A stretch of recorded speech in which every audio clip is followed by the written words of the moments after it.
things that will grow well here. You'll be able to go through here every day and you guys will be making teas at home. So that's a really good way to do. You can, once we have big bushes, every week or so we'll harvest things like this and we dry them. You just sit them on your counter and 10 of them, 15 of them dried. Every morning throw one in your pot of tea and make some tea out of it. So that's another thing we'll be doing with this. And you should, one of you guys should take that home and make your first pot of tea with it. Okay. Before we go today, we'll do one. So that's what these are all, lemongrass plants here. This is fennel, Swiss chard. So a lot of the little things that we've grown, another thing, a lot of things that you guys see in the ground right here, I don't know if I explained this last time, but the little things that you see on the corner over there by the boys, that's lemon thyme. Lemon thyme does exceptionally well here. Lemongrass does well here. Swiss chard does well here. A lot of the peppers do well here that wouldn't do well here. Rosemary does well here. So we're going to have a permanent, solid garden of quite a bit of herbs. And we're going to do with the ones that we volunteered first, without any care or any help, those are going to be really solid for us. So that's part of the planting strategy and why we've done a few of the things we've done here. So that we know what's really going to grow good in this environment. Because every place is different. Now we're going to start down.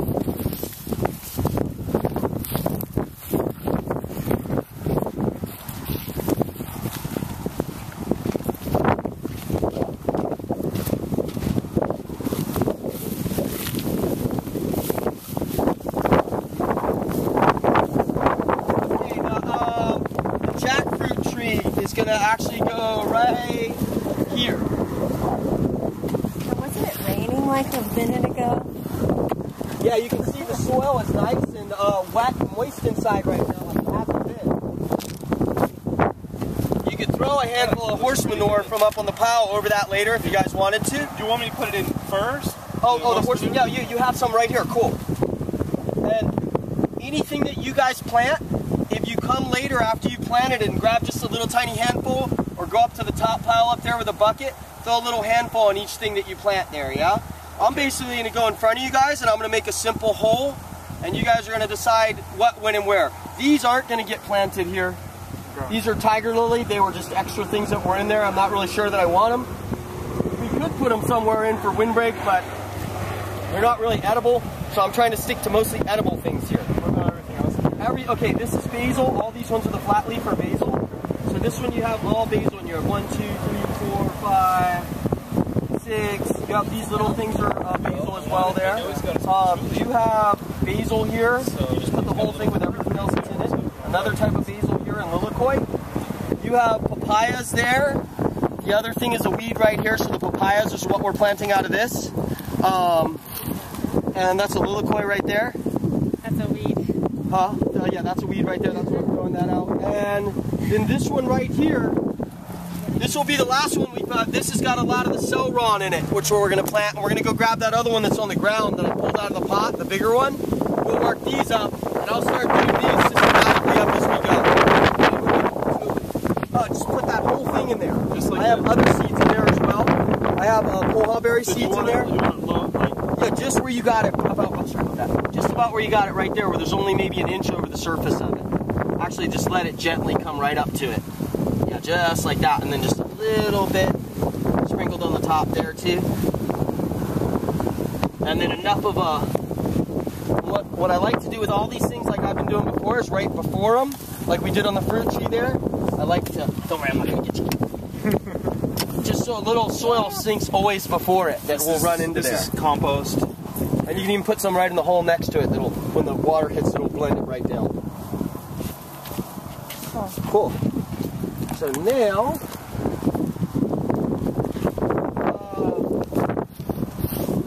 not papayas yet. Papayas, I'm going to put a little bit more that direction. So let's bring some of the, grab a couple of the celeries out of there. And the easiest way to grab them is stick your hand from the bottom and pop it up. Yeah, that's going to be celery and basil in one plug. Great. So it's kind of like a double plug.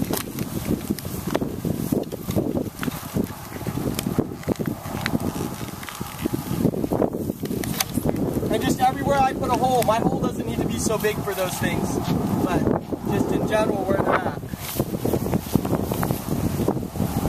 So let's do the celeries first in the out of that one tray following me. Here, and you can just put them in the hole, one in, another person can bury them. However you guys feel like you want to do it.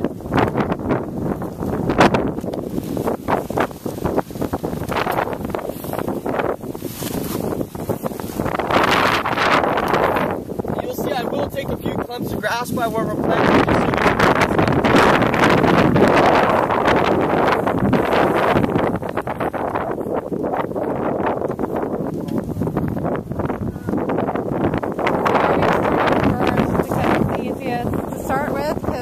just so we can get that stuff.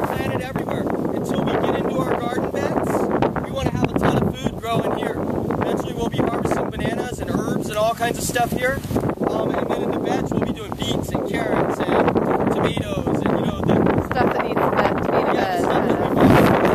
A lot of stuff doesn't take a lot of nutrients in it, so we're going to let it build up on its own. We're going to mulch on the outside of this pile where we're getting a supply of mulch at. We're going to plant this outside of it, which will hold a lot of its moisture in as well.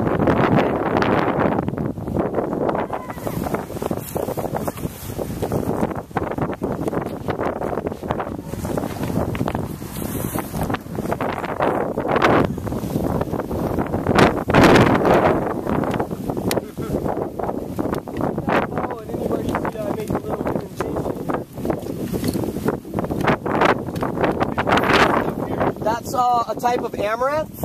Amaranth? Is this the edible leaf amaranth? Yeah, and it's also, the grain is too, but it's also like a really beautiful one. Oh.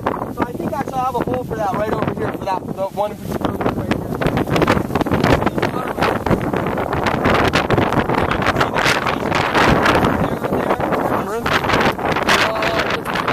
In one in this one, I'll make a couple more and then throw more stuff in those.